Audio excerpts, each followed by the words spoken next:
This is an optional video if you're stuck on question 4. Question 4 says, what do the droplets, stanza 2, represent in the poem? So it's right here. I'm going to read through droplets is right here in the middle, but I'll read the whole stanza.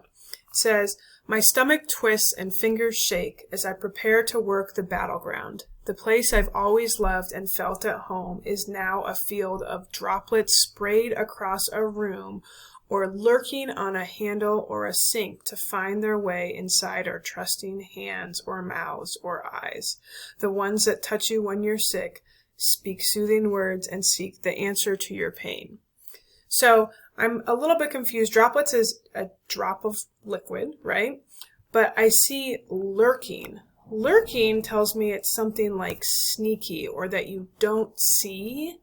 And it says on the handle or sink. So this is telling me that the tone, it's giving me a little connotation about the droplets, are negative. It's something that's you can't see, okay, that could possibly get into their hands or mouths or eyes, and I know they're scared about it. So what do you think if there's a doctor in a hospital today? What do you think they're scared about getting or scared about being exposed to that maybe they can't see that could harm them?